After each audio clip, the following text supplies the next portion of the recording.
Blackout Broadcast. I'm your host, Mike Bellemare. I got my co-host, Jed Staples, here on my right, and behind the screen in front of me is another co-host, Sean LaBelle. Hello. We got a good episode here for you today.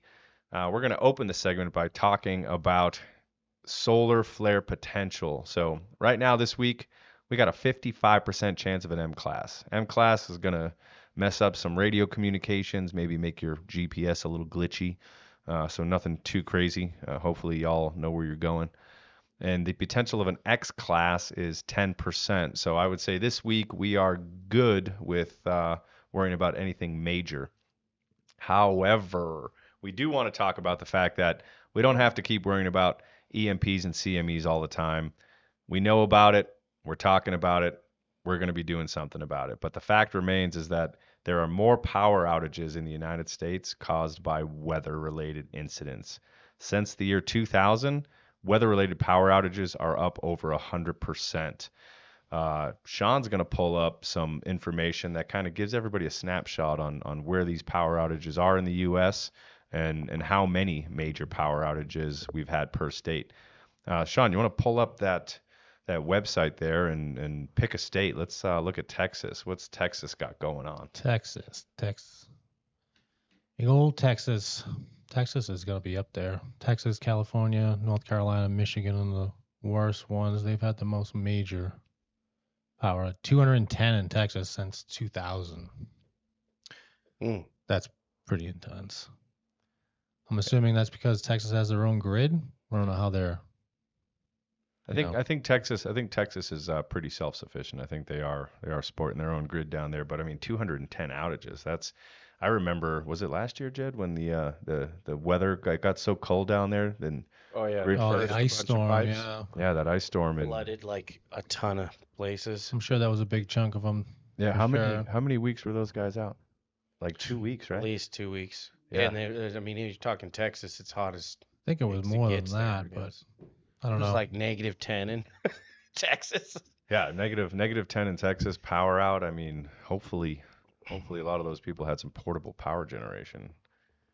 A whole lot of line dancing going on to stay warm. But hey, you got to do what you got to do to keep those thighs warm. North Carolina had 111, which is pretty significant. It's only, a third of the size of Texas, quarter. Yeah, that is crazy. California probably second on the docket with 145. Yeah, I mean, depending on where you're at in California, you're going to cook. California. And Michigan, I think that's Michigan if my geography. 157. Michigan. That's crazy. That's second. What's going on with your grid, Michigan? You gotta do some. They got them Great work. Lakes up there. Probably got the snowstorm and stuff. Yeah, but that lake effect. Yeah, this graph right here shows the outages by the weather type. So 58% of all those outages caused by severe weather, 23 by the winter weather, 14 hurricanes and stuff, and 3% due to just extreme heat, and a little sliver for wildfires, burning everything up. I mean, here in Colorado, we know all about them wildfires. I've been here for 2 major wildfires. Yeah, but yeah, I mean, that's just the weather-related power outages. Obviously, that's just one source of natural disasters that would cause power outages. But I have that video of the space weather impacts, how it impacts power, which I think is a pretty cool video. It's posted by the National Weather Service on YouTube. Give that a quick play, and we can kind of talk about it as we watch it.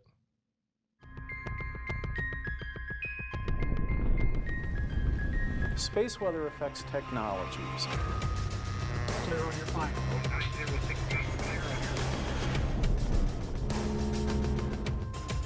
As conditions develop, we put out alerts, warnings, and watches to our customers so they can take action.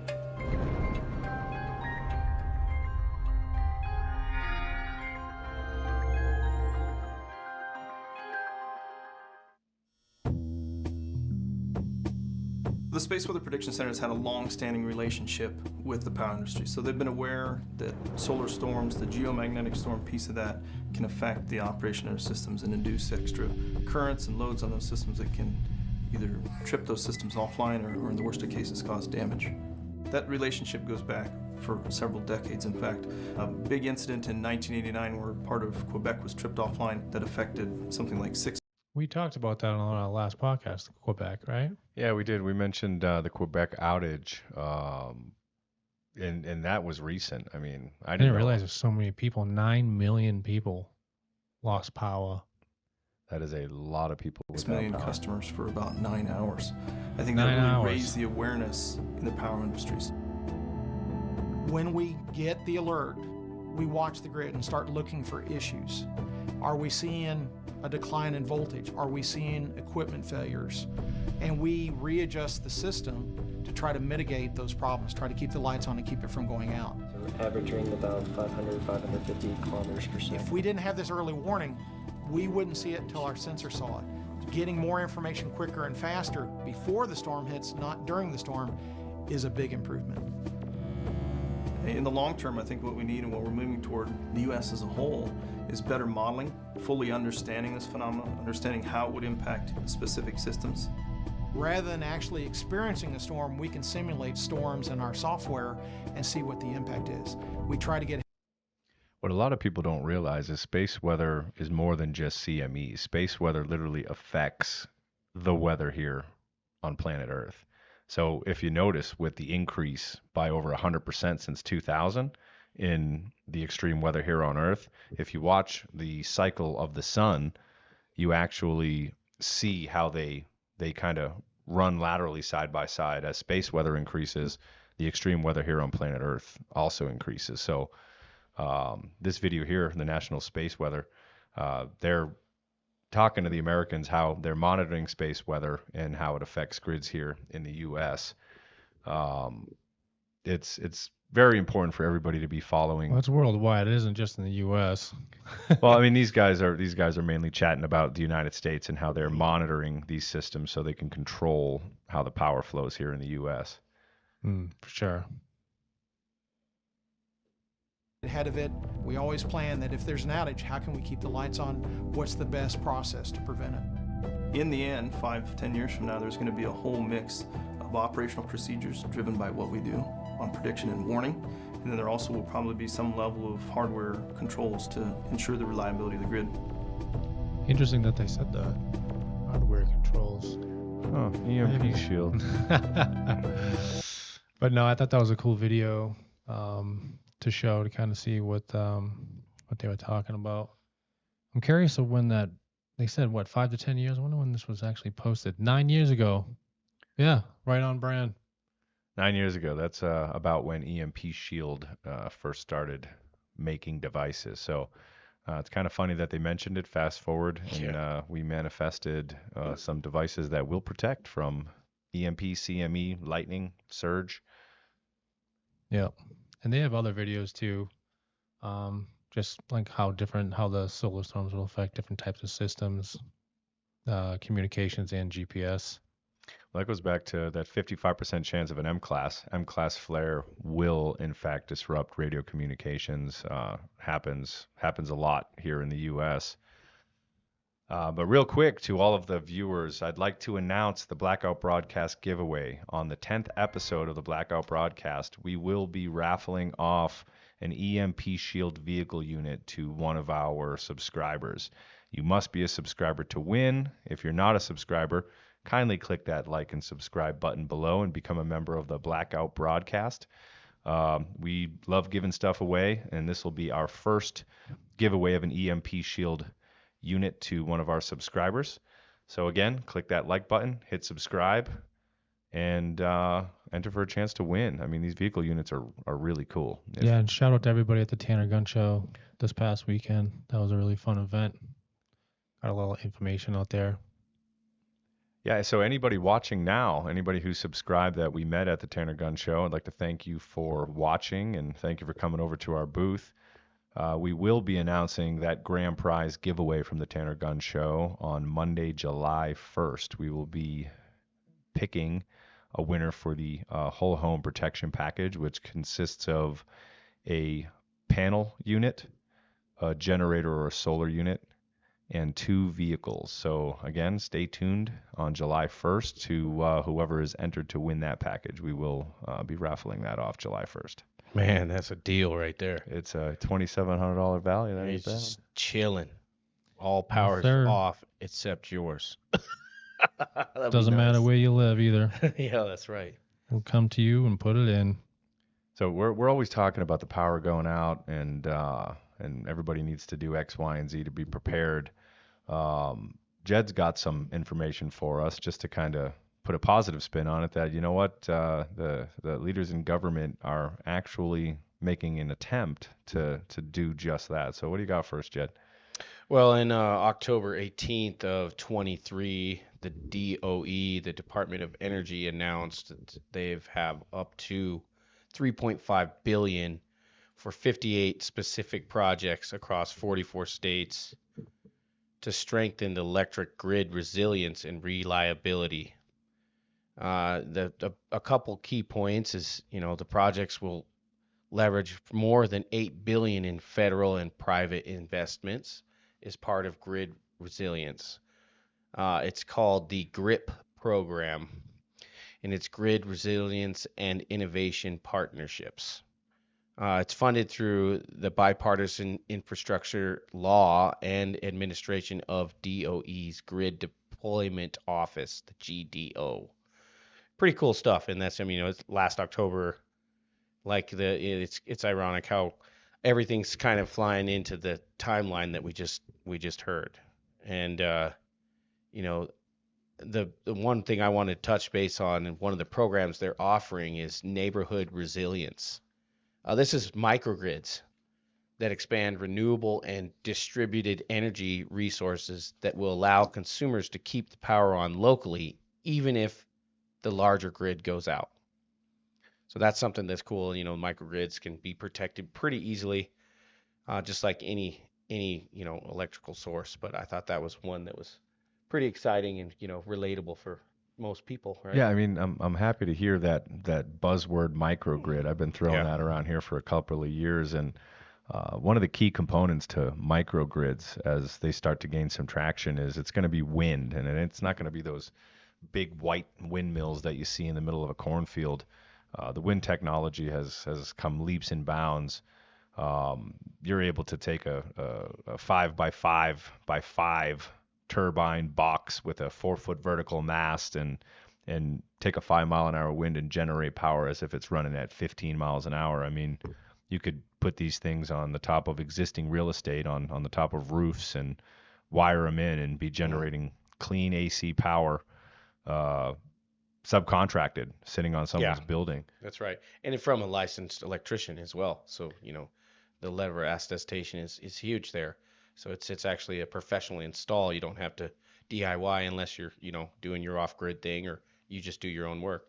But, the GRIP program has long-lasting, substantial impact on our nation's economy, energy reliability, and community-level resilience, which is good for everybody. Let's keep the power on in our neighborhoods, even if the power goes out. Absolutely. You got these power companies. They need to build a new power plant. What is it, $10 billion to build a power plant? And they're not going to let them do a nuclear plant, which, I'm all about nuclear as long as they keep that thing stable. It's the safest power. It's the safest power, but they're not going to let it happen. They're shutting down the coal plants. What's the next solution? Well, take $5 billion of that $10 billion and put a bunch of these units all over rooftops in the city of Denver, and boom, you got subcontracted power generation, clean AC power made right on your roof. It's windy here all the damn time. And the tradesmen, there's the opportunity for jobs, all over the country. Yeah, the maintenance of them too. Yeah, it's going to be a win for everybody. $1 billion weather and climate disasters in the United States all the time that we can be prepared for. Because, like you said, the weather is a changing. Yeah, so you mentioned trades, and I was having this conversation with Adrian. Adrian is a guy that works for Switch It Up, the parent company of EMP Pro. So Blackout Broadcast brought to you by EMP Pro. Go to empro.com to check us out today. So Adrian, we're in the car. We're talking about trades and how it's just dying, man. They keep pitching drafting degrees and go to college, which is all fine and well. But have you guys seen any good trade school commercials lately? I remember when I was a kid, Oh, that shit man. was everywhere. Yeah, no, now it's they just introduced the draft, and unfortunately the Gen Zers, I could see them out there fighting for our survival and rights to have a freedom state. And who do you want to be in a foxhole with? A Gen Zer with his I'll take a 70-year-old boomer any yeah, day. yeah, for sure. I was like, these guys are not gonna fight. So the draft, the implement of the draft, I thought was kind of like, wow, that's gonna be interesting. But, I think they should go back to the mandatory 2 years. If you're not going to Yeah. college, you should have to serve 2 years in the military mandatory. And Yeah. I only say that because 18 years old, you don't know what you want to do. You serve 2 years, it's going to give you structure. You're going to get physically fit. You're going to learn a trade. You're going to learn something useful. And if you decide to stay, great. If not, you do your 2 years, you come out a well-rounded person, and you actually contribute something to society. That's just me. No, I agree. I think also working in the hospitality industry should be required, just so people can see how much effort that is. It allows a whole new avenue of experience and knowledge to open up. If you maintain one lane, you're not going to have as much wide vision. So I really like trades because of that. When you're working with people to create or to build or recreate, it offers an opportunity where communicative thought is powerful, and it becomes something more than do this and do it this way. It's a community together piece that creates something much more long lasting. One of the things I love about the trades, and I always use electrical as the prime example, obviously, because Switch It Up is a electrical contractor, but you can get into the electrical trade, zero experience. Your average person is starting about 18, $20 plus an hour with no experience. By year 5, if you get that J-Dub card, that journeyman license, here in Denver, you're making $36 to $45 an hour with a gas card and a company truck with no debt. And then you got your buddy who went to school for drafting, and don't get me wrong, drafting is needed, but that market got saturated. You got $100,000 plus in debt. And I mean, what is your drafting person start at? 40 grand? If Yeah. that, yeah. Yeah. 40 grand a year, and you got a electrician, no debt, 5 years later making 6 figures. I mean, Yeah. It's the fallacy of how to create structure and wealth in this country has been, wokeized. It's like it's that's why I say, go be a server. Have someone not tip you or be like your service was ass. You know what I'm saying, or something. Or you got the Karen that comes in and you're perfect, and they hate that, and then you have to deal that and smile.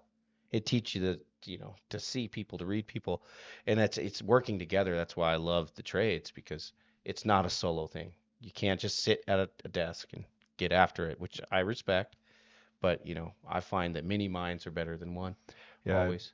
Yeah, I mean, we've all done trades. Sean's worked in Boston for local union for, what'd you do, Sean? 15 years? 17 years, local 103. 17 years local 103. Hey, shout out to the Celtics, by the way. Oh, yeah? Congrats.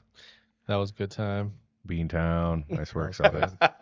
Fly back home for the parade. Nice. They dye the river green for So that. did you guys hear? Did you hear what happened in Boston? Did you hear the Oh, the 911 dispatch. thing. 911 dispatch went down for the entire? Was that just in Massachusetts, or was that like I heard it was the city of Boston first, and then the entire state went Oh down. my gosh! I mean, where did they get hacked, or what was that? Hey, we got Zach in here today, so we got a guest. Zach, do me a favor real quick. Pull it up and see if they got the 911 dispatch working in I think it was Massachusetts. either you or So yeah, let Zach. Gabby texted me that. I couldn't. Let me see if I can pull something up on it real quick. Well, you guys keep talking. Hold on a But yeah, so just while they're looking this up, I just want to shout out to tradesmen. It doesn't matter if you're doing roofing, plumbing, electrical, landscaping. If you're out there working with your hands every day, hats off to you. Yeah. Trades are the backbone of this country. Yep. And build and maintain all infrastructure, not just critical. So hats off to the tradesmen.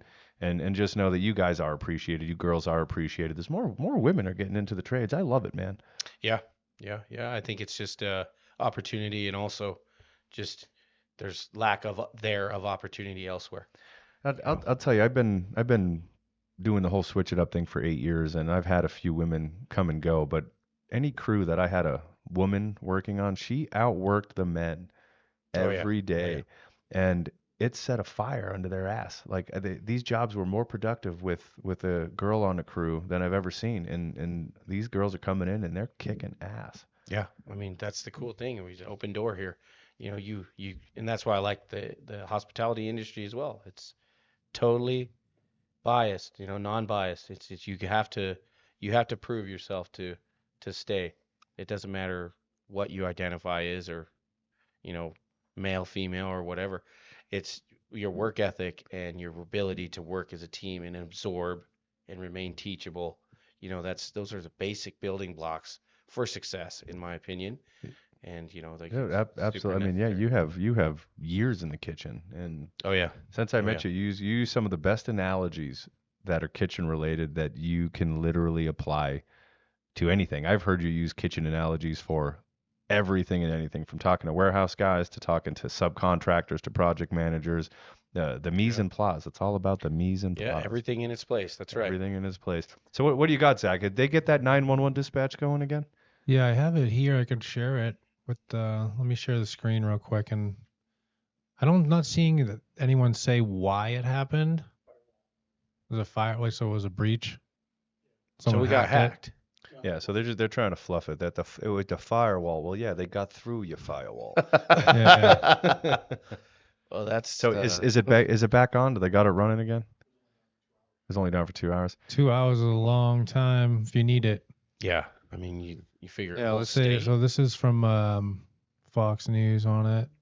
Said the system was back up around 3:30, but it was recommending that the citizens, if they had an emergency, to pull a firebox, Pull a firebox. Well, or pull a fire alarm to get help. But Okay. I guess okay. it was during the news conference planned for the Boston Celtics parade. That was So a the state of disgruntled emergency fan right there. dispatchers have been disrupted by a quote major outage. Mm. 911 is currently down statewide. You experience emergency, please pull a firebox. If you need assistance, please reach out to your local Boston Police District station. well, I mean, that's Hey, that's all the more reason why everybody should legally own a firearm. Takes Yeah. what, 8 to 10 minutes for Yeah, your average that's response. interesting. 911's down. You got 911 9 mil. Yeah. 9mm. So, but anyway, just want to shout out to the trades. I mean, as we gain traction insulating our system here in the United States, it's going to take an army of licensed tradesmen to implement this in mass scale. So quick update here on EMP Pro side. So Blackout Broadcast brought to you by EMP Pro.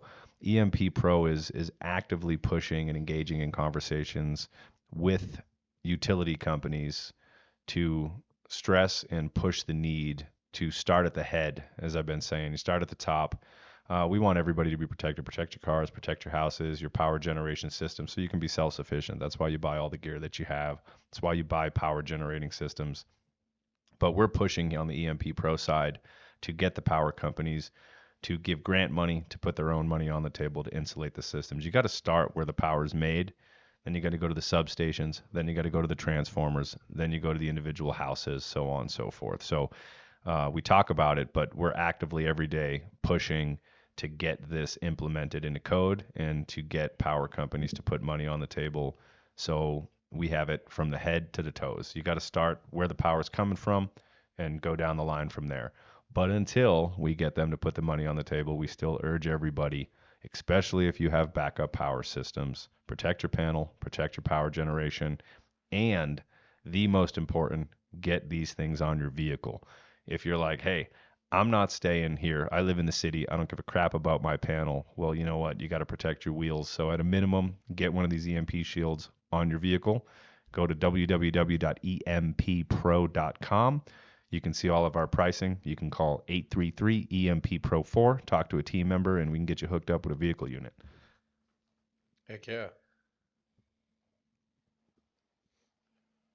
So, and then real quick, so this is like, I'm just going to go lateral here. So here in Colorado, we met some cool people at the Tanner Gun Show. You got people selling guns, knives, MREs, beef jerky. It bought me a lot of beef jerky. Pickles.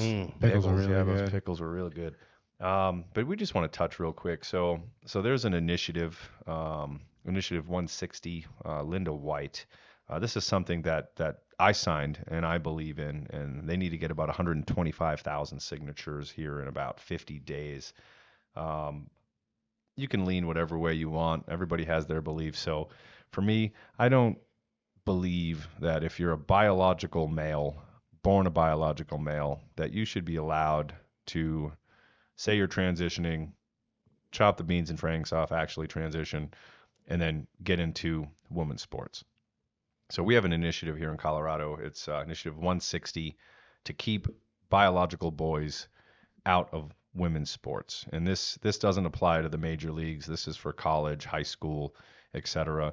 These girls work real hard to get to the top of their game as a biological female. And you have a biological male coming in. It doesn't matter if you chop the beans and franks off. You just naturally more muscle mass, more strength. You still got more testosterone. And obviously you're going to come in and you're going to dominate. You're going to hurt these girls that have worked real hard to get to the top of their game. And then you got these boys coming in because they want to be whatever they want to be. It just doesn't make sense. You can cause extreme injury. Am I wrong? I mean, especially if you're getting into some of these high contact sports. Yeah, I mean, we used to have female wrestlers on our team in high school. They did very well for themselves, but there was an age limit. You couldn't have, like, if you were, a 10-year-old female, you can wrestle 10-year-old boys, but once you start getting to that point where you start growing into an adult, getting more physically bigger, stronger, and there was weight classes too, obviously, but. Did you guys see that UFC episode where that biological male had the whole surgery done and he came in and he beat the bag out of this girl? I mean, I don't remember seeing that, but I remember like that swimmer. Wasn't he like a swimmer? Riley? I don't know. Riley Gaines? I heard about it, but I was just like, that's just so Yeah. ridiculous. it's so, again, this is Leah Thomas, yeah. the man that Leandro was- Thomas. super angry because he can't go to the Olympics and represent as a woman, which is great. Which is good. And at the end of the day, It's ridiculous. you can I'm be sorry. free. This is the land of the free. You can do whatever you want. And after 18, you want to go and whatever, that's fine. Go ahead. But at the end of the day, you got women who train and compete against other biological females. And it's just such a disadvantage to them if you got a biological born male coming into the sport and dominating. It's just doesn't make sense. That's my opinion. You can have whatever opinion you want. I support not having biological males, whether you chop the beans and franks off or not, participating in middle school, high school, college level sports. That's just my take on it. I'm throwing it out there. Initiative 160 in Colorado. If you feel the same way that I feel, reach out to a volunteer, sign a paper, and let's get this a law that biological born males cannot participate in female sports. End of rant. Not to mention the locker rooms. I mean, I got sisters, I got nieces. I'm not trying to have dudes in that space with children, kids. I don't care. You got a 15-year-old dude that says he's a girl. I wouldn't want my daughter hanging out in that locker room. I'm sorry. You know what I'm saying? Like, that's their space, Absolutely. I was talking to one mom at the Tanner Gun Show, and she was saying that her daughter told the principal that she was uncomfortable with the boys coming into the girls' bathroom, and they were told if they didn't like it that they had to go across the school to the nurse's bathroom to use the nurse's bathroom. So Wow. But I mean, let's go to the real quick. Let's go to the root of this, right? So we got communist China training 5-year-olds for cyber warfare. I mean, they're teaching these kids young how to hit them keys and hack systems. Yeah. Why the hell are we talking to our 5-year-olds that they get to choose if they want to be a boy or a girl? Well, not only that, they don't even have to ask their parents. They can just say they do that at school, and it's totally legal not to inform the parents. Well, they got to Which is inform within crazy. like 48 hours or something. But at the end of the day, what kind of circus sideshow crap is that? You got enemies teaching 5-year-olds cyber warfare, and you got our mainstream media telling kids that they can be a boy or girl at 4 or 5 years old. Come on, you're going to let them vote now? Hand them the keys to the car, let them smoke a stogie and Yeah. pound a fifth of vodka. I mean, in my opinion, if you want to do that, you should not legally be able to do hormone treatment or any surgeries until you're 25. And the reason I say that is because it's proven that your cognitive function doesn't fully mature until you're 25 years old. You make a decision at 4, 7, 10, 18, 25, 30, you may be like, I wish I didn't do that. So there's got to be more talk about this. You don't just let them do whatever the hell they want. You can't vote, you can't smoke, you can't drink, you can't drive. Why in the hell are you going to let a child make a decision to change their gender before they're even fully cognitive at age 25? So anyway, this is the Blackout broadcast. We're going to talk about a lot of shit. We're going to dive down the rabbit holes, and we're going to get all after it. So end a rant on that one. Yeah. Reminder. So, you gotta so- make sure you're a subscriber to win those giveaways too. Yeah, click like and subscribe. That's how you're going to win. We're going to start to do giveaways. We'll get up to weekly giveaways, but right now, the 10th episode of the Blackout broadcast, we're giving away 1 free vehicle unit. Very cool. Hey Jed, so we want to keep it a little light. So we got a question for you, and you can drop your answer in the comments section. What you got for us, Jed? Here we go. All right, so what do you call a tick on the moon? Comments, let us know. What do you call a tick on the moon? We'll have the answer. First one to get the answer right, we'll send you a free T-shirt. Comment below. Comment like and below. subscribe. Give us another joke. After that serious talk I can feel the roasting in the comments section. All right, what was the first animal in space? Oh boy. I don't know. It was the I cow can't that wait jumped to- over the moon. Oh god. All right. On that note, Dad jokes. yeah.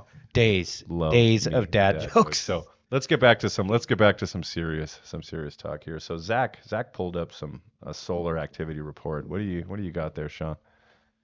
Let's see. Give me 1 second. I'll pull that up for everybody to look at. I don't really know what these numbers mean. I'm not gonna lie, but I can tell you the last X flare was June 10th. X 1.55. Okay. What do we And the last M flare was today? today, actually, at Yeah. 1.1. The last spotless day was back on same June 2022. I'm assuming that spotless day means No no flares. spot, like no there was sunspot no- facing Earth. No Earth facing sunspots. Oh, so that's not good. That's wild. That's some months with continuous sunspots. So again, we had some M class today, and I will remind everyone that M class flares do have the ability to severely disrupt radio communications. EMP Shield provides a unit that EMP Pro will happily install to radio stations all across the country. We have these devices to put specifically on your radio equipment that will keep your equipment operating without a hiccup in the event of an M-class flare that could otherwise disrupt your radio communication. There's also another thing on the monthly mean sunspot number. So looks like it's been increasing since May. It's No, I'm reading that wrong. Yeah, 35.2 in May. Well, Yeah, it's gonna get heavier. well, we're supposed to hit the top end of the 11-year Yeah, cycle 11 here years. in July of 2025, so that solar activity is going to continue to increase, and it just enforces the need to have an EMP shield unit on every transformer, every panel, every car, attached to every piece of technology we need to exist. Yeah. Manufacturing facilities, industrial facilities, gas, you name it. It's real. Yeah, it's real. So I mean, we always happy to have everybody here on the show. We kind of dove down the rabbit hole with some interesting topics, but we do appreciate everybody that's watching. So again, I'd like you all to visit our sponsor's website, empro.com, or give us a call, 833-EMP-PRO4. Hit the like button, hit subscribe, win free stuff. 10th episode, 1 EMP Complete shield. whole package. Well, that's on July 1st. We're going to raffle off Yeah. the complete package July 1st. But to all the other listeners, we are going to raffle off 1 vehicle unit on the 10th episode of the Blackout broadcast. Hit like and subscribe. Until next time, we're out. Later.